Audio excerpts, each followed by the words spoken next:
Go.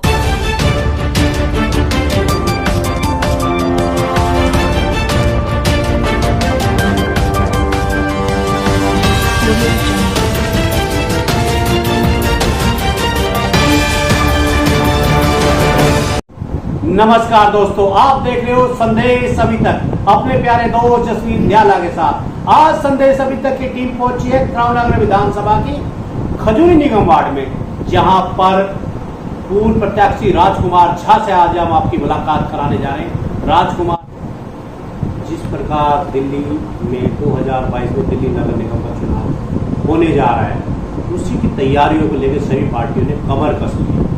Bharatiya Janata party ने भी अपने चुनाव लड़ने की रणनीति तैयार कर ली। उस पर आप क्या कहेंगे? क्या मुद्दे होंगे आपके चुनाव लड़ने? चुनाव जैसे हर बार लड़ा जाता है, निश्चित तौर पर उसी तरह से लड़ा जाएगा। और आदेश गुप्ता जी जोशीला युवा चेहरा है, उनके नेतृत्व में चुनाव लड़ा जाएगा और निश्चित तौर पर हमारी जीत होगी। क्योंकि पहले भी जब हम चुनाव लड़े हैं तो जो हमारी मेमोरेंडम में एजेंडा में होता है, उसी के तहत हम चुनाव को लड़ते हैं। और लड़ने के बाद हम जनता के बीच में जो वादा करके जाते हैं उसको ही हम पूरा करते हैं। जबकि सफाई का जो मुद्दा है, शिक्षा है, तो सभी काम हमने पूर्ण रूप से सही करते हैं, सफल रहते हैं। और जो आने वाला जो समय है उसमें हमने प्रदेश की तरफ से ये आदेश आया है कि बूथ स्तर पर हम मेहनत करेंगे। बूथ पर, हर बूथ पर जाकर के हर जन के साथ सब मिलके इकट्ठा होकर के सबके दुख सुख में भाग लेंगे। तो निश्चित तौर पर सबका दुख में हम जाएंगे तो निश्चित तौर पर हमारी पार्टी की सक्रियता और मजबूत होगी पार्टी के लिए, जनता के बीच में, और हम निश्चित तौर पर चुनाव जीतेंगे। दिल्ली जैसे शहर में, मुर्दों का शहर, अभी कुछ दिनों पहले जब महामारी कोरोना जैसी महामारी दिल्ली में आई थी, उस समय भी राजकुमार झा ने जन सेवक के रूप में कार्य किया। और अब तीसरी लहर आने जा रही है, तो उस पर आपकी क्या तैयारी है राजकुमार झा जी? सबसे पहले मैं बता दूं, जो दूसरी लहर में हम सब भारतीय जनता पार्टी और सभी समिति स्तर पर सब मिलकर के हम लोग यथासंभव हुआ वो हम लोगों ने जनता के सहयोग का काम किया। आप लोगों ने भी देखा, सिलेंडर की चाहे व्यवस्था हो, चाहे राशन की व्यवस्था हो, सांसद जी के द्वारा भी हर काम को किया गया। सैनिटाइजेशन का यदि हो व्यवस्था तो उसमें भी हमने भरपूर सांसद जी के द्वारा सहयोग मिला। और जन जन में अध्यक्ष जी के साथ, मंडल अध्यक्ष के साथ मिलकर के कंधे से कंधे मिलाकर हम सब ने हर गली में संभव प्रयास किया। जहाँ तक ऑक्सीमीटर की बात हुई, वहाँ भी ऑक्सीमीटर का भी इंतजाम किया गया। तो उसमें आपने देखा होगा जो कि दिल्ली में जो सरकार है, जो पिछले काल में बहुत ही निंदनीय रहा, उनके लिए बहुत ही बुरा रहा। क्योंकि उन्होंने देखा जाए तो उनके लिए तो आत्महत्या का केस लगना चाहिए। क्योंकि उनकी जो प्लानिंग थी, जो व्यवस्था थी, वो सब कुछ फेल रहा दिल्ली के अंदर। और उसका नतीजा रहा जो कि उस टाइम में न हमारे दिल्ली के अंदर न बेड रहा, न ऑक्सीजन रहा, उनकी मैनेजमेंट की कमी रही। नहीं तो निश्चित तौर पर ये सब ऐसा नहीं होता। और जहाँ तक आपने कह रहे हैं जो आगे के लिए, तो आगे के लिए आपने देखा जो कि प्रधानमंत्री जी का जो योजना है, जो हर जगह हम एक ट्रेनिंग दिया जा रहा है, लगभग 17 से 20 हजार लोगों का। और वो हर गली में, हर खंड वाइज जाएंगे और वो सभी को शिक्षित करेंगे। उससे क्या होगा, जब हमारी ज्ञान का विकास होगा, जो कोरोना से हम कैसे बच सकते हैं, तो उसमें जब हम समझाएंगे, सलाह देंगे, तो निश्चित तौर पर सभी के अवेयरनेस होगा और उससे बहुत राहत मिलेगी। और ऐसा न हो जो कि तीसरी लहर दूसरी की तरह होगा, क्योंकि इंतजाम दिल्ली से केंद्र सरकार ने बहुत अच्छी तरह से किया है। तो निश्चित तौर पर मेरा विश्वास है जो कि दूसरी लहर की तरह तीसरी लहर नहीं होने वाली है। क्योंकि हम लोगों की जागरूकता अब बहुत अच्छी तरह से हो गया सभी को, तो निश्चित तौर पर उसका इंतजाम कर दिया गया है। अभी संदेश अभी तक की टीम खजूरी वार्ड, निगम वार्ड में घूम रही थी, तो जगह जगह पर राजकुमार झा ने थोड़े लगे हुए थे। क्या वैक्सीन लगवाई क्या? ये इसके बारे में कुछ बताएं आप। निश्चित तौर पर हम लोगों ने अध्यक्ष जी के साथ और जिला के साथ जैसा आदेश और केंद्र से द्वारा जो ये किया गया है, जो कि हम लोग जहाँ पर वैक्सीनेशन का सेंटर है उस सेंटर पर जा करके वहाँ पर हम लोग जागरूक कर रहे हैं उनकी व्यवस्था में कोई दिक्कत ना हो, उसके लिए वहाँ पर कई जगह तो पानी की व्यवस्था, जूस का, फल का इत्यादि का व्यवस्था भी करते हैं। हम स्वयं दोनों वैक्सीनेशन लगा चुके हैं और तमाम जब मंडल की जब मीटिंग होता है या हम खंड पर जब बैठते हैं तो सभी जगह ये जागरूक करते हैं तो निश्चित तौर पर सभी पहले हम अपने आप को चिंतन करें, जो हमने लगा लिया क्या, जब हमने लगा लिया तो हमारे परिवार लगा लिया क्या, जब हम दोनों पूरे परिवार जब लगा लिए तो हम दूसरे पड़ोस को भी बताएं और गली में भी जब बताएं और सभी को बताएंगे जो ये वैक्सीनेशन जरूर लगाएं, क्योंकि वैक्सीनेशन ही एक निदान है। इसी के तहत हमारा देश सुरक्षित रहेगा और देश सुरक्षित रहेगा तभी हमारी विकास होगा। तो हम सब ने जगह जगह जा करके और जहां भी जब भी कोई मिलते हैं, फेसबुक से, ट्विटर से और भी माध्यम से, तो सबको जागरूक करते हैं और हर जगह ऐसा स्थिति है जो कि निश्चित तौर पर सब जागरूक हो रहे हैं और सब वैक्सीनेशन की ओर आगे बढ़ रहे हैं। जरा मुस्कुराइए, आप खजूरी निगम वार्ड में हैं। जगह जगह पर ये बोर्डों पर लिखा हुआ है और फिर भी गंदगी के ढेर, इसका आप क्या कहें? सबसे पहले तो आपको धन्यवाद दूंगा, जो संदेश अभी तक की टीम हमारे खजूरी में जगह जगह घूम रहे हैं और उनको भी ये दिख रहा होगा जो कि यहाँ पर कितनी गंदगी की ढेर है।